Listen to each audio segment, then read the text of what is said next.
Do you know how to guide someone who is blind? In this episode of the I Can't See You podcast, I'll tell you the easiest method, and I'll tell a couple of stories from the Independence holiday weekend and about a new website that I'm working on and some issues that I'm having doing it. From Studio C, welcome to the I Can't See You podcast with David. He can't see, but he's got a lot to say and a face for radio. Hello there, and welcome to episode 82 of the I Can't See You podcast. My name is David, at David Benj on all the socials. I really appreciate you joining me for today's episode, and I also want to thank you. In the last couple of days, I have gone past 4,000 downloads, and I know that's not a lot after all these episodes, but it is something, and it is a milestone for me that I'm very proud about, and I do thank you. If this is your first time listening, I appreciate you checking out the show, and if you've been a supporter, like my friend Alex and Dan and Eileen, I appreciate you for listening each and every episode. And again, you can catch up with me on socials, at David Benj. Hit me up on Twitter or Instagram. I expect to post something later today. And I am standing inside a very warm Studio C. And it is warm, as I think I've mentioned in the past. There's no air circulation in here, so if you hear a slight hum, that is a fan going just to circulate some air while the door is closed because Jane is working and Liz is doing some things. So I'm trying to get this done before Jacob gets home from work. Target did not really get my approval on this week's schedule for him because he worked every morning, but only until about 11 or 12 o'clock. So when Jacob is home, even though sometimes he's quiet, he does things that, as I've mentioned before, I cannot concentrate when I hear tapping on keys and things like that. And I mentioned where Jane works when she's not working from our living room. It is a wide open space. So it's not just one person tapping away on a keyboard. It's multiple people. And I just couldn't do that. And it's just, so I couldn't do it yesterday. I couldn't get the podcast in. So I'm actually recording on the day I release it, which is Thursday, the 9th of July. And I've had a lot going on this last week or so. And it just seems like each week there's more and more things for me to do. And so that does give me a little bit more to talk about. But today it's going to sound more like I'm complaining, which, I guess I am. But there were some good things also in the last week. And one of the things that I want to talk about today, and they actually all kind of tie together from all the different things that happen that we talk about in past episodes where, some people don't understand how to talk or act with someone who is visually impaired or blind.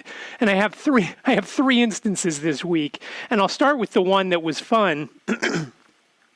On 4th of July, if you're in the U.S., you obviously know what that is. If you're outside the U.S., 4th of July, Independence Day, usually a time for going and getting together with friends, maybe a barbecue, go swimming, whatever. It's usually a big time summer holiday, and it's probably the best summer holiday because it's not too early in the season, like Memorial Day, where, people invite you over to go swimming, but the water's still cold because their pool's only been open a little bit. Or, if you're down at the beach, the ocean is still kind of cool. 4th of July, the water's nice, whether it's ocean or pool. And I guess maybe if you go on Labor Day, which is the first Monday in September, maybe the ocean might be warmer then. But otherwise, you're still, at that point, you're scurrying to get ready to go back to school, get back into the swing of business and things like that. So 4th of July is always a great holiday. We usually get together. In years past, we've gotten together with my friend Alex and his family. He used to have some things, and if not them, we would go, at the time when we lived in our house in Media, we would go next door to our friend Mike and Lisa and their daughter Maya. And of course, Maya and Jacob and Jane grew up together. Maya is around 25. She lives and works down in Washington. She's actually going for her master's degree. So it's always nice to get together, and still the kids, although in this case it was only Jane because Jacob was working 4th of July, we got to get to, Lisa had called and said, hey, or texted, I guess, and said, hey, would you feel comfortable coming over? We would, be distant from one another in the backyard. And there's that third couple, the Guos, whose daughter was in town from Boston, whom Maya and the Guo's daughter, Emily, again, went through school together in the Rose Tree Media School District here in southeastern Pennsylvania. And so we said, yeah, we'd be okay with that. And, we were all going to bring our own food. And, of course, that didn't hold completely true because Jane Guo, who makes some great things, and, any rice we compare to Jane's anytime we get rice. Well, they had made dumplings, chicken dumplings, and they make them from scratch. They make the dough, they make the filling, then they construct them and cook them. And so, that was one thing that when Jane had texted the group, hey, would you be okay if I made some? Everybody was on board with that. And then when we got there, right next door to our old house,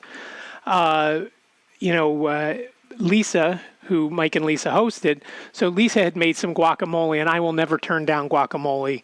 Now, it was funny, as I was eating it, I was trying not to touch the outside of the bowl, and I was only trying to get, the chip into the into the bowl and get just the guac out without having to touch the bowl or hold the bowl or do any of that. And again, when you can't really see it, that's not the easiest thing to do. But I didn't get any on me, and I never touched the outside of the bowl to the best of my knowledge. So everything worked out well there.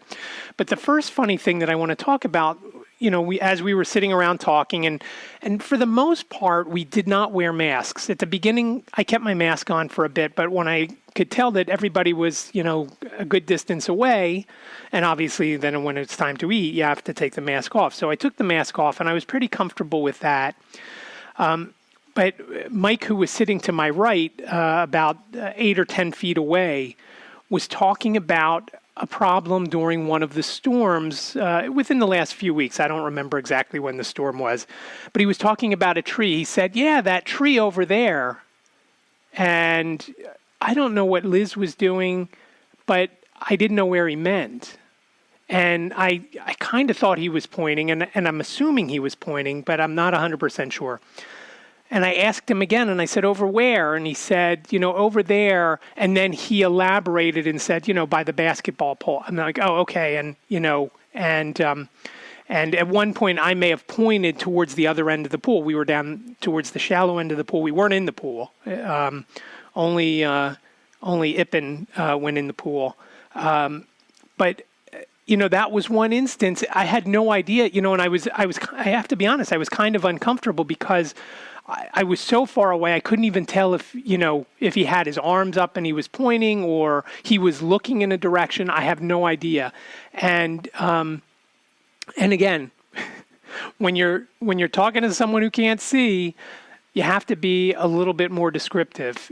If he said, the tree back behind the basketball pole, had a branch break off during the storm because of the wind, then I would have known. But when he said, a branch on the tree, broke off due to the wind, the tree over there, again, I assuming he was pointing. And the other thing that I don't want to say it was uncomfortable, but I can't sit for a long time. And as I mentioned last week, I'm standing right now as I'm recording this. Standing in front of my computer in the sweat box that is Studio C. And again, I hope the fan noise is not too loud. I honestly can't shut it off because it would be stifling in here. The other thing, so I would sit down for a little bit, like when I was eating the guac, I would sit down to, scoop it out. But my knee, when it stays bent for a long time, it starts to hurt. So I try not to stay in a seated position for a long time because it bothers me if I can't stretch it out. So I get up and I kind of walk around a little bit, not all over the place. Think John McCain during the 2008 debate with Barack Obama, where he just started wandering around. That's kind of like what I do. I was staying close to the chair that I was sitting in because I didn't have my cane with me. So I was, I didn't know what, if there were any pool items on the cement, and I didn't want to wander off and either trip over something or someone. And, so I was just kind of walking around my chair, and the chair was, one of those, like a lounge chair. And, but I never sat with my back on that part. I was sitting at the end, and that was probably part of my problem. I was probably part of the problem there.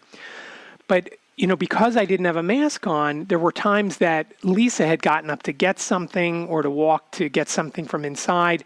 And, obviously we got closer than the 6 feet. And in one instance, I almost ran into her.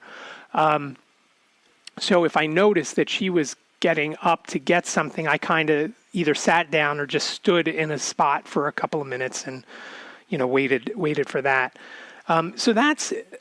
And it just made me think, if I am going out and about, like if I need some medicine over at the CVS where we shop, which is in walking distance from where I am, it's 2 or 3 minute walk. It's very close. How comfortable would I be going on my own? They have markings in the carpet, for how far you're supposed to stay back from someone. But just like in previous episodes where I talk about, going into like the men's room when when we're traveling somewhere, mostly to New York, but when we're traveling and it's uncomfortable for me because I don't want to, start whacking people in the ankles to see where they are. And, I know that, that would, some people get a little, weirded out by that, and some people, get it. And I certainly don't want to, run straight into the back of someone if I'm getting in the line at the CVS and my cane for whatever reason doesn't touch them. I don't want to do that, obviously. So I don't know. And it's why I typically do not go into stores with Liz, because, usually when we go into Target, for example, I will hold on to the cart. Well, since all this, COVID-19 stuff, I don't want to touch anything. And, for me, touching is everything that, to know what something is. That's, I got to feel for something to find it. If you say, oh, get me that thing on the shelf, I got to feel for it. Is it this one? Is it this one? Is it this one? And I just start holding things up. So it just doesn't make sense for me to go in. Now, I did go into Target last week with Liz, and, we used to hate getting the carts with the squeaky wheel. Now it's great because I will walk behind Liz listening to the cart. And we did have a cart. It actually sounded like a train, going down the track, because one of the tires must have had like a nick taken out of it, or, was flattened by whatever reason. One of the part of the surface was flat, so it was thump thump thump thump thump thump. And so it made it very easy for me. I was very happy, and I said to Liz at the time, I said, for once we got a cart that that works for us. Because it wasn't hard for her to push. It's not like there was a big issue. It just made that funny noise. But that funny noise made things a lot easier for me in Target instead of having to sit in the car. And I think it was a really hot day. It was like one of those days where you'd have to leave the car running, and who knows how long, she was going to be in there. So she said, come on, let's, why don't you come in? And I did, and I was glad I did, because, it was nice walking around and and doing that. So it's just, I just, as things get, everything is spiked, I don't know when I'm going to, go back into a store and feel comfortable walking around on my own, at least. Again, because I don't know if I'm being socially distant from everyone. And, if the other person doesn't care and is close to me, I might not know. And again, I then start to think about, the NBA is getting ready to play, and Major League Soccer actually started this morning. I just can't imagine, those guys, especially in the NBA, I can't imagine, sweat is always flying everywhere, during a game. I just can't imagine that they're going to end up finishing the season, after they start, because, it's just such close contact and sweat and everything else. I just, I hope they do. Just like I hope the Major League Baseball season finishes and the NHL season finishes, and at least they could have some sort of champion at the end. But for me, it's going to be a while before I feel comfortable walking on my own in a store. If Liz is pushing a shopping cart, obviously if we're just walking around, I usually grab onto Liz and, hold her like the proper technique. For example, when you're guiding someone who is blind or visually impaired, you either grab their arm, after you ask permission if you're grabbing them, or you ask them to take your arm. You would grab just above the elbow and, kind of hold it like a can of beer or soda. I don't drink either, so it doesn't really matter. You can't hold it like you hold a Starbucks cup, though, because it's a little different.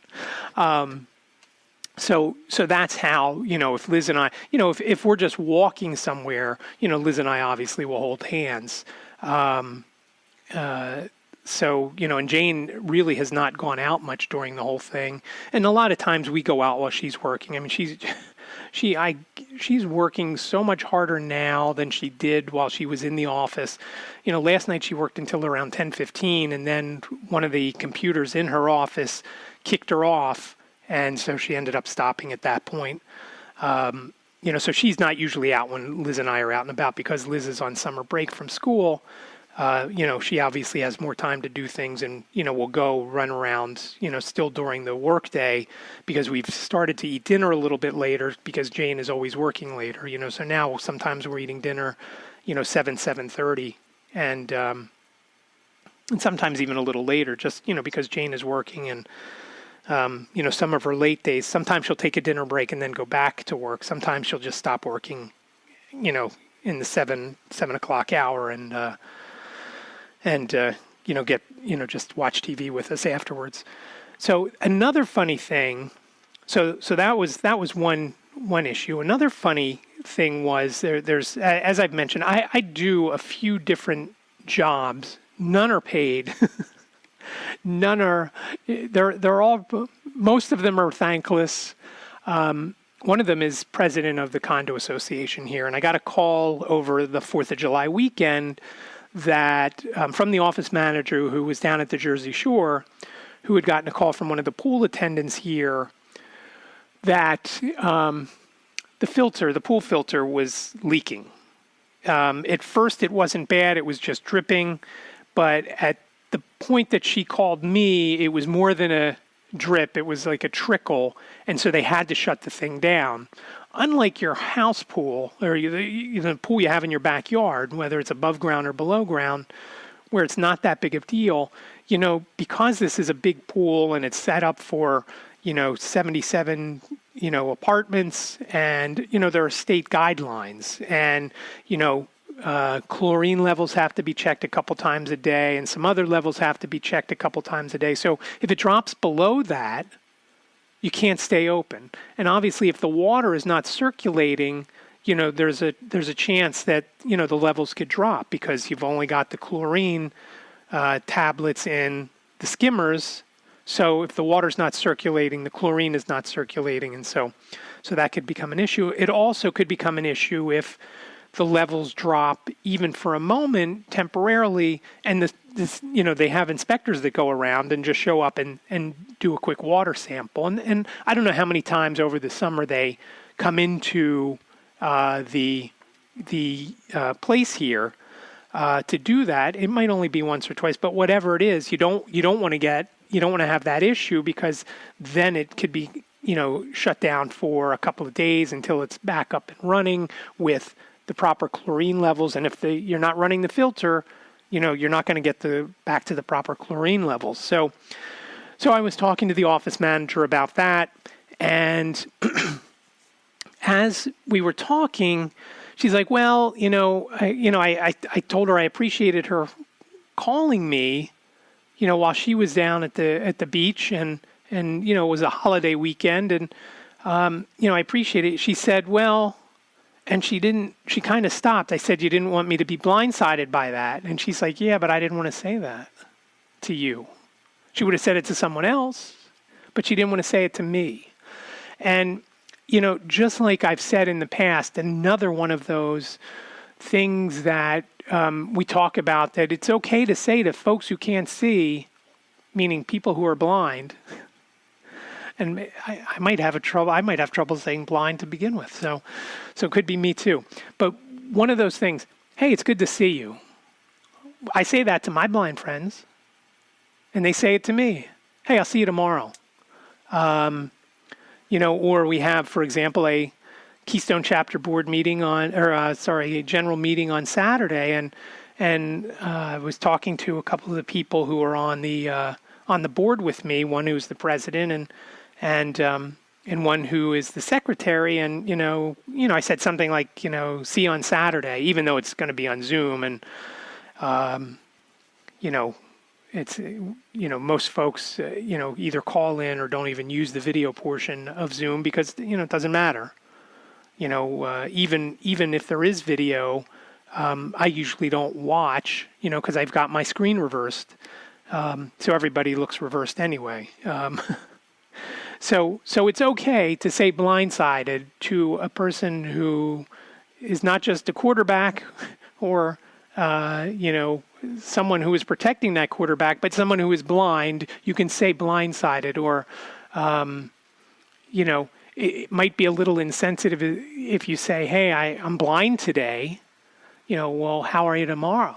If you're not blind tomorrow, then okay, I can't see every day.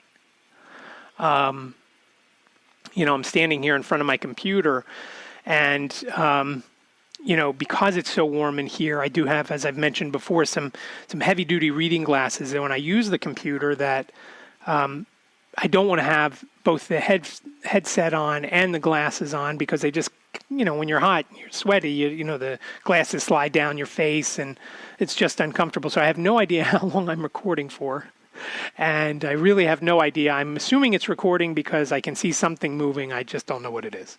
I know what it is. It's, showing my levels, as I record. So that's the other thing. So it's okay. Good to see you. See you tomorrow. I don't want to be blind. I didn't want you to be blindsided. All okay to say. It's all okay to say. And that leads me to the last thing that, one of my other unpaid, as Jane calls it, an unpaid internship. I do, my title is NFB Newsline Outreach Coordinator for Pennsylvania. And what that entails is talking to people about NFB Newsline, and I'll get into what it is in a minute, and then either signing them up or helping them if they have questions. Do a little bit of tech support, though. There is a national number, a toll-free number that someone who can call and would have that person's information right in front of them. Sometimes I get a call on my mobile when I'm not sitting at my computer and I can't look up something straight away. So in that instance, it's better for them folks to call. If they have a question about some service, some part of the service, maybe I can answer it quickly rather than call the toll-free number. Maybe I can't, and sometimes they still have to call. So what's been happening over the last, few months is several times a week I get from someone who's a member of the Keystone Chapter. She works at Associated Services for the Blind in Philadelphia. And she will send me, sometimes it's more than one in an email, but usually one per email. She will send me an NFB Newsline application for someone. So then what I have to do, I have to go into the system and I have to check to see if they have ever been registered in Pennsylvania for the NFB Newsline service, or if they have, just update their information and send the information back to Marcia, so she can communicate with the person. Hey, you've already had an account, blah blah blah. And sometimes people don't know they have an account because there is the National Library Service, which gives blind folks access to books and periodicals via audio, whether it's, sometimes you can get it on cartridge. And the cartridge is kind of weird. Kind of looks like a video game cartridge, if you remember back in the day. Like either Super Nintendo or Nintendo 64, around the size of a Nintendo 64 cartridge. And you get a player that you can, pop this thing into and play it and listen to it. And I stopped getting the cartridges because I wasn't using them, because if I want to listen to something, a book or a periodical, I can go on my iPhone and there's a service called Bard, and I don't remember what it stands for, BARD. and I can just download the book or the periodical to my phone, and then, listen while, like I listen to podcasts while I do the dishes and things like that. So I get these things from Marcia, these applications, and I do that, and then I, if they're not on there, I punch them in, and then I have to communicate with the person if they have any questions. I like to,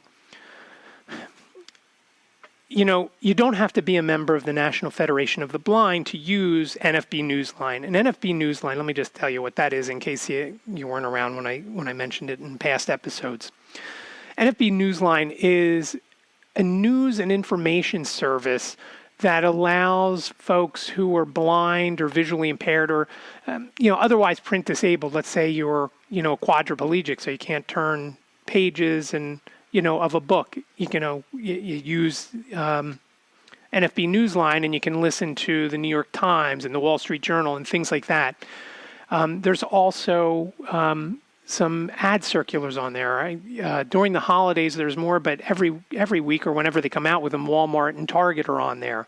There are, breaking news sources and things like that. There's a couple of websites on there, and the one that, if I use the service much at all, I use, if you've ever been to the ESPN website, there is just stuff everywhere, whether it's pictures, ads, text content. It's hard for someone who has limited vision to navigate that. I can't imagine if you had no vision, and as I've mentioned before, when I read an article, I will have a headline read to me. If I'm using the computer, I will have my computer read a headline. If it sounds like, if I can, make out a word or two of that headline, I'll highlight it, I'll listen to it, and then if it's something I want to read, I'll click on it, and then highlight the article, and then have my computer read it to me. On my phone, it's a little bit easier because I have VoiceOver set up on my phone. I don't use VoiceOver on my computer because I don't want to give up. It's not as easy, as for me at least, as using on my phone.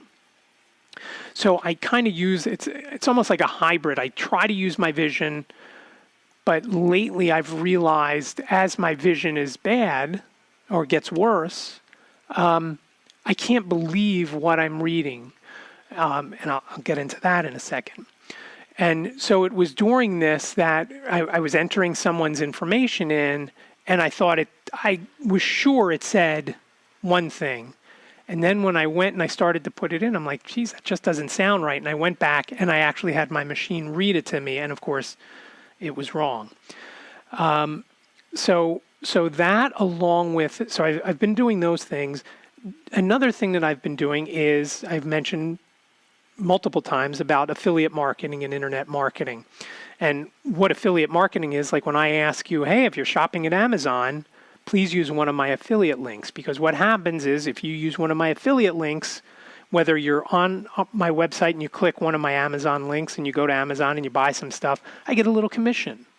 It doesn't cost you more. And it helps us out. It helps, it helps support the show. I have to pay hosting for my website each month. I have to pay hosting for the audio files, which is a different type of host. So there's expenses like that, and I'm trying to keep that, if I can get that paid for using, the affiliate marketing, it'd be great. So I've been taking more. I've been doing a class from a guy named Doug Cunnington. So I'm starting to build another affiliate site, which once it's done, I will put links, in show notes and things like that. But for now, I'm not. So it's starting from the ground up, and I'm learning things that even though I've done some sort of affiliate marketing for quite a while, and I'm very mad that I didn't do more with it 20 years ago or 25 years ago when I first learned about it, because it is a way that a lot of people make a living by doing it. And once you get a site set up, it's just a matter of continuing to write articles, a couple of articles a week. And the article could be informational based, or they could be reviews of a certain thing. For example, when I started the I Can't See You blog back in late 2006, it was just a way, I was just starting that because I was frustrated by a lot of things. My vision was so much better than it was today. I didn't even know, at this point, I can't even believe I was whining about it. But it was a way to, just talk about what was going on with me and, just get my frustrations out. And instead of, as I used to say, as the tagline used to say, it was cheaper than a therapist because, all I was doing was paying for the web hosting. So, when I was doing a blog post back then, I might put an affiliate link to an Amazon thing, or if I was talking about something else, I've had affiliate links for other types of things, web hosting and stuff like that. But I never really did it the right way. And so taking this class from this guy, Doug, it has enabled me to learn so much more than I knew, even though I've had digital graphics design, since 2004. We never did much with keyword research for clients. We never did. When a client came to us with a website, we would, build the site for them and, do the, send the information to all the search engines so they could be found. But we didn't set it up for SEO. When we started digital graphics, there was no WordPress that everybody uses now. I forget what the percentage of websites now that use WordPress. It's a lot. So by doing this class with Doug and listening and learning about keyword research and things like that, I've had to use a lot of different new tools. SEMrush, Ahrefs, to name a few. And they're all very different. And they make it, to learn it, the most frustrating thing to me, and I've talked to other blind folks about it, it just takes me long and us long to do stuff because we've got to find things. So over the past week, I've been setting up my new site, and I'm using a different web host because I'm not happy with the speed of iCan'tSeeYou.com and some of the other sites that we host on. We use HostGator. Digital Graphics has a reseller package with HostGator so that when a client comes to us and they say, hey, I need web hosting, we do it through our reseller package on HostGator. And some sites, if they don't have a lot of stuff on them or they're on a server where there's not a lot of stuff going on, it's okay. But the I Can't See You website is running very slowly, and I'm actually having someone take a look into it because I can't figure out why.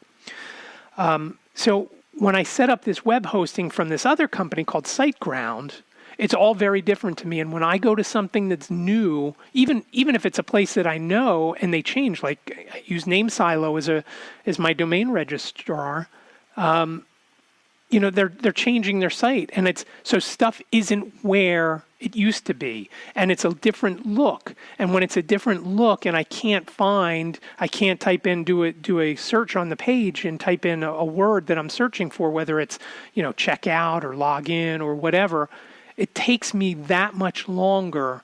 And so between NameSilo doing that and having to work with SiteGround and something new where I can't find stuff and I'm just having to highlight everything and listen to what it is, or when I was looking for a domain name that I wanted a short name that had to do with the subject that I'm going to do the site on, and I thought I found one and I got all excited. I'm like, great.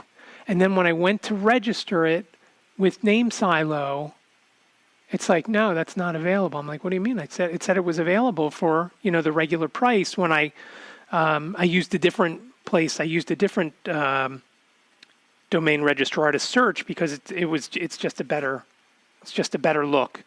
I used GoDaddy, and I used GoDaddy all the time back in the day until they got, the prices went way up. And so when I saw that, when I saw what I thought that it was available and then it wasn't, I'm like, let me go back and take a look. And sure enough, what I thought, GoDaddy kind of changed also the way it was available. When something is available now, it'll say, get it for $1 a month. Well, you know what? You pay for it.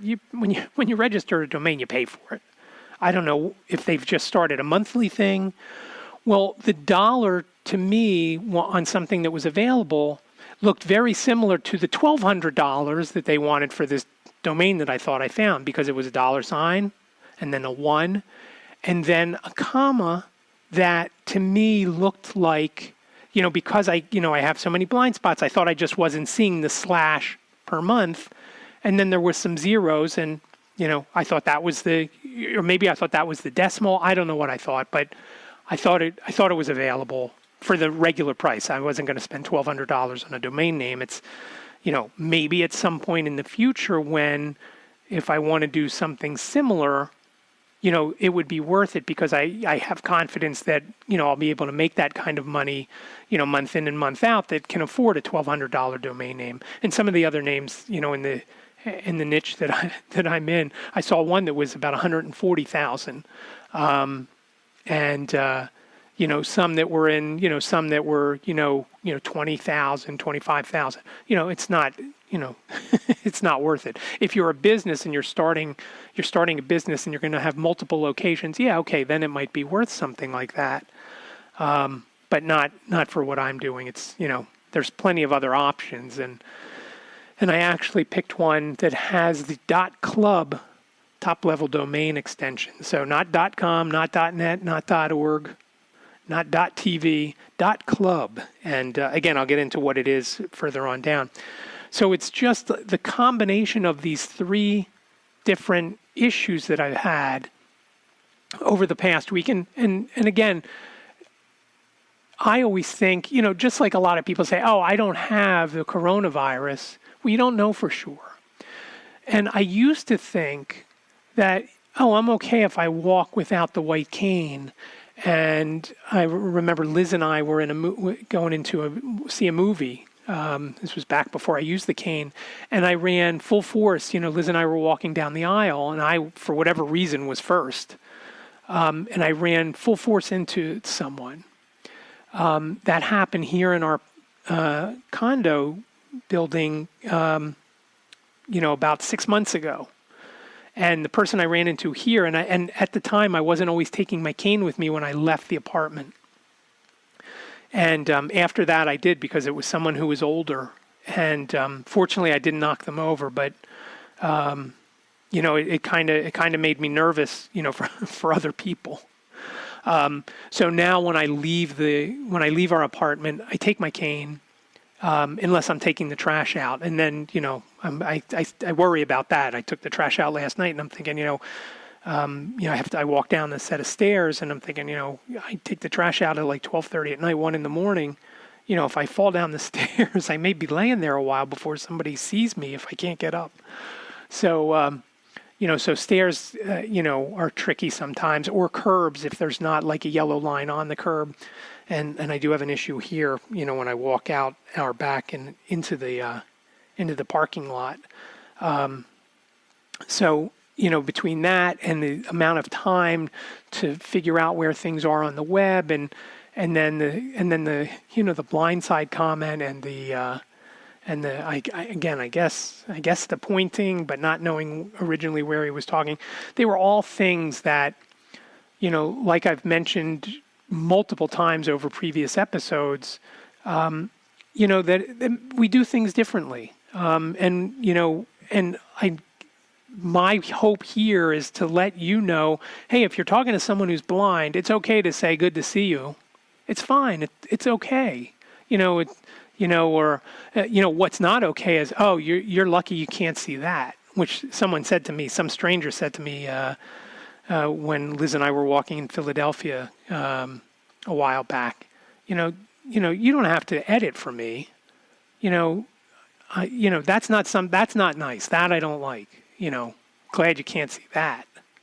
You should be happy you can't see that. I'm not happy I can't see anything, and I want to see anything. If it's bad, I might cringe, but I should have the opportunity to see if it's something crazy or whatnot. So it's okay to say, good to see you. Don't say, you're lucky you can't see that. That's not good. And again, and I know a million times, if you're saying it's right over there, you got to tell me where over there is, because I have no idea what you're talking about. I don't know if you're pointing. or Liz is right over there, somebody said to me. Well, where? No, I'll just call her name out. Or if I walk out front and I start talking, if I walk out of the office here, pardon me, right now it's Studio C. When I walk out of Studio C and I walk into the living room, I may start talking. I may not know if Jane is on the phone on a call, or, I might start talking thinking Liz is out there, but she's not out there. And if Jane's not on a call and I start talking to Liz and she's not there, she'll say to me, Mom's not out here. She's probably in the bedroom, because during the day, that's where we watch TV, because Jane, like I said, is working from our living room. So that's what Madison Avenue looks like, our living room. So that's what I have for you today. I do appreciate you joining and listening in. And if you haven't already, I'd appreciate it if you subscribed so you do not miss an episode. And again, like I mentioned earlier, if you are going to Amazon to do a little shopping, you can please use one of our links on the show notes page or somewhere on ican'tseeyou.com, or easier yet, you don't even have to go to ican'tseeyou.com. You can just type in ican'tseeyou.com/Amazon, and that will take you right to Amazon's homepage, and you can start shopping from there. Again, it doesn't cost you anything more, and it puts a couple of bucks if you buy something big into our pocket. If you buy something small, a couple of pennies. But as my dad used to say, take care of the pennies and the dollars take care of themselves. So I do appreciate that. And remember, I Can't See You sounds like a whole sentence, but it is only 7 letters long. ican'tseeyou.com/Amazon. And again, thanks for the milestone, 4,000 downloads. I really appreciate that as well. And thanks again for listening to today. I hope you're staying cool and staying safe, and I will talk to you next week. Thank you for listening to the I Can't See You podcast. Follow David on Twitter. He is at David Benj.